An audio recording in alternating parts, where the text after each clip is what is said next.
한국의 여러분 안녕하십니까? 네, 오늘은 성공하는 사람들 7가지 습관, 성장 및 변화의 원칙들이라는 챕터를 가지고 리뷰하도록 하겠습니다.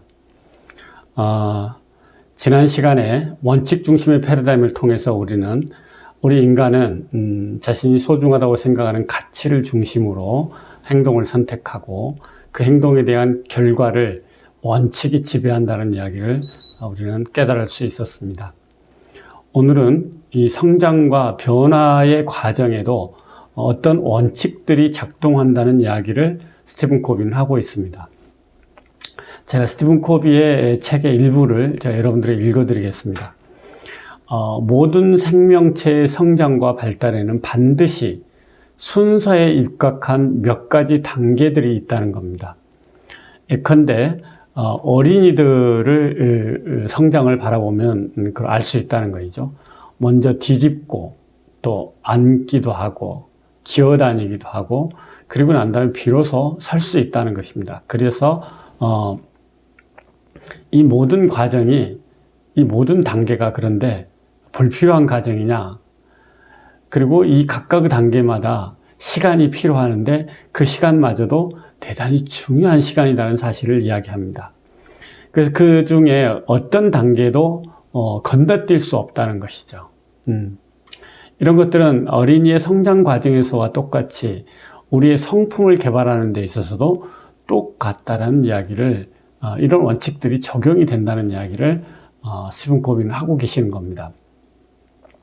피아노를 치는 것, 또 커뮤니케이션을 배우는 것도 마찬가지로 그대로 적용이 되어집니다.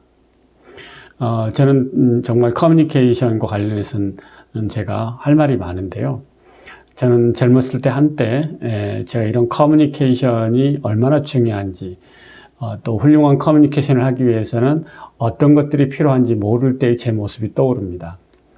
정말 차갑고 또 지멋대로이고 오만하고 그런 어떻게 보면은 밥맛 없는 그런 과거가 제가 떠올라서 그때를 떠올리면은 참 웃음이 나옵니다.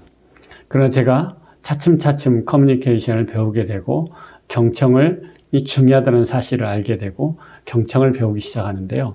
여러분 놀랍게도요. 솔직히 고백하건대 경청이 너무 어려웠습니다.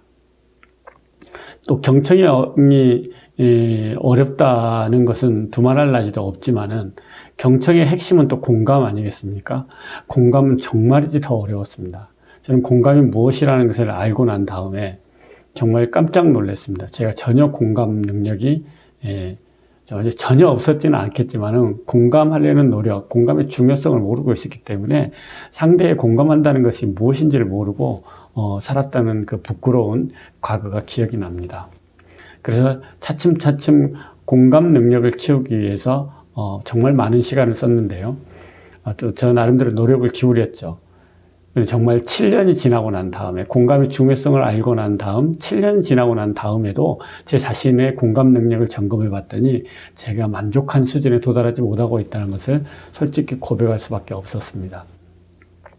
정말 커뮤니케이션에도 이런 뒤집고 또 기어다니고 또 서고 이런 과정들이 하나하나가 다 필요한 과정이구나, 또 시간이 걸린다는 것을 알 수 있었습니다.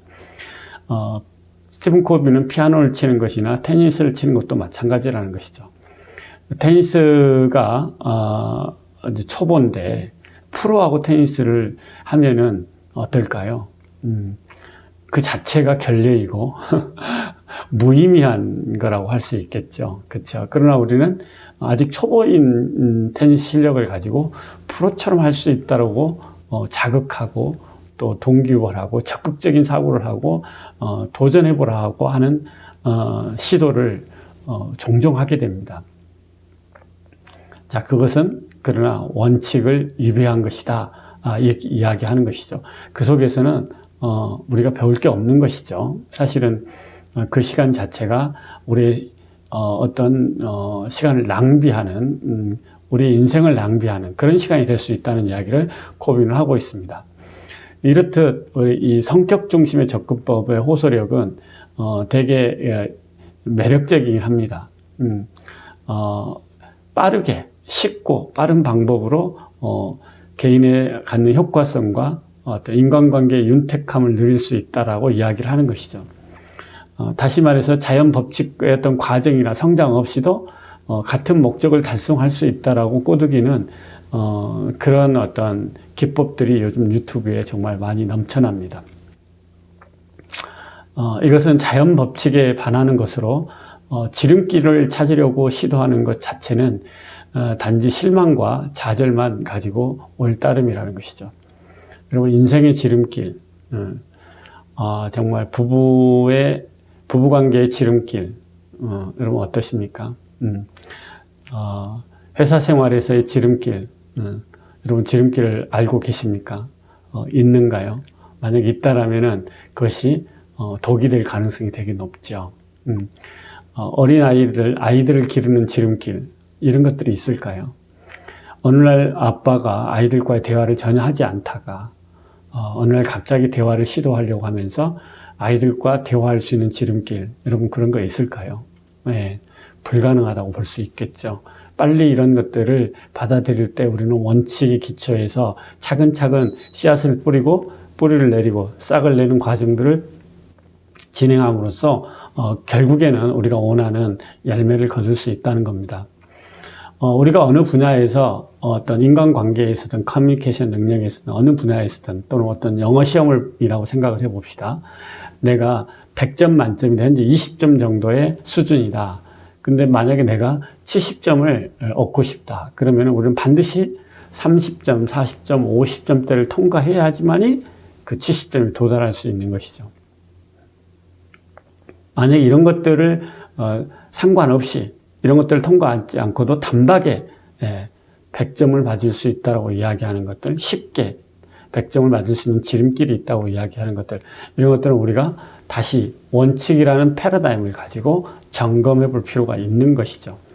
이런 게 바로 현명하고 지혜로운 사람들이 하는 삶의 태도이고 깨달음이다, 이렇게 이야기하고, 스티븐 코비는 현자들은 원인을 무서워하고 평범한 사람들은 결과를 두려워한다라는 이야기를 통해서 은유적으로 이런 이야기를 했습니다. 코비는 자기 딸 아이가 3살 때 생일 파티를 하게 됐던 일화를 저희들이 소개합니다.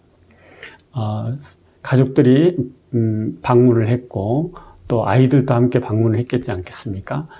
그날 딸아이는 생일이었기 때문에 어른들로부터 선물을 받았습니다. 아마 인형이나 이런 장난감을 받았겠죠. 그러자 아이들이 그 딸아이에게 그 장난감 선물을 함께 갖고 놀자고 보채기 시작했습니다. 그러나 좀처럼 딸아이는 그것을 허락하지 않고 떼를 쓰기 시작했습니다. 분위기는 험악해졌죠. 그러자 스티븐 코비는 먼저 우리 이런 생각을 했다는 겁니다.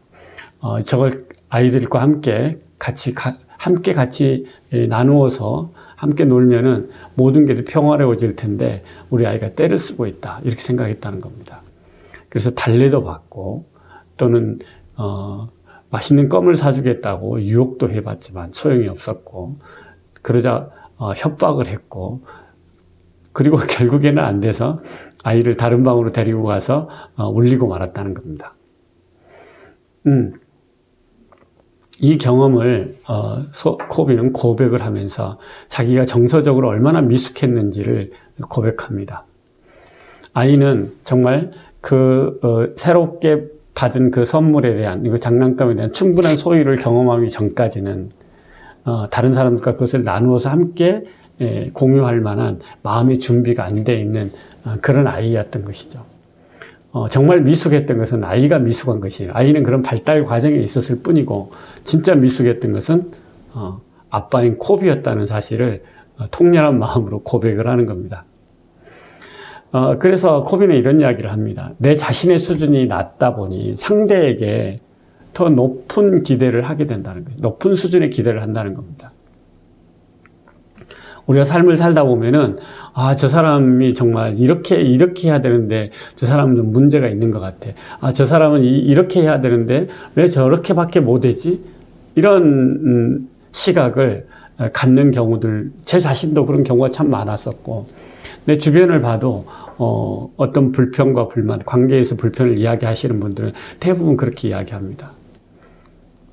정말 코비의 어떤 반성, 회고를 통해서 우리는 내 자신의 회고를 다시 점검해 볼 수가 있죠. 우리가 얼마나 그동안 정서적으로 미숙했었던가, 그 미숙한 나머지 상대에게 정말 높은 수준의 기대를 하면서 그걸 지적하고 비난했던가 하는 것들을 되돌아봅니다. 물론 꽤 옳은 것이죠. 그 주장이 옳지 않다는 것은 아닙니다. 그러나 중요한 것은 모두가 성장의 과정이 있고 단계가 있는데 그걸 무시하고 건너뛰기를 바란다는 것은 결코 우리가 원하는 결과를 얻을 수 없다는 겁니다. 그 과정을 진행하고 있는 과정을 인정하고 공감하고 지지하고 그리고 격려했을 때 그 다음 단계로 넘어올 수 있다는 것이죠. 그래서 코비는 내가 아내이거나 남편이거나 또는 부모로서 자녀들이나 친구나 혹은 동료들과의 관계를 유지하고 또 높은 수준으로 관계를 발달시키고 싶고 변화시키고 싶다라면은 상대에게 깊이 있게 공감하고 경청하는 법도 배워야 된다는 겁니다. 이걸 배우지 않고 관계가 좋아지기를 바란다는 것은 그것은 원칙 중심의 패러다임에 벗어난다는 것이죠. 그래서 성품의 영역은 어느 날 갑자기 성장하고 변화를 이룩하는 것이 아니라 이런 시행착오와 과정, 발달 과정을 거쳤을 때에 나타나는 성과라는 겁니다. 요즘 시대에 얼마나 사람들이 조급하고 빠른 것을 좋아합니까? 쉽고 빠른 걸 정말 너무너무 좋아하죠. 하지만 우리의 삶은 자연이라는 것이죠. 자연의 법칙이 적용되고 있고 그 자연의 법칙이 우리의 삶을 통제하고 있다는 겁니다. 우리가 원한다고 해서 그렇게 된다는 게 아니라는 사실을 확인하고 그 자연의 법칙에 맞는 단계들을 성실하게 인내심을 가지고 끈기 있게 진행했을 때 우리는 지속적으로 황금알을 낳는 그런 거위로서의 우리 삶의 효능감을 느낄 수 있다는 이야기를 스티븐 코비는 우리에게 해주고 있습니다. 한국어 여러분, 또 다음 시간에 뵙도록 하겠습니다. 김봉학입니다. 감사합니다.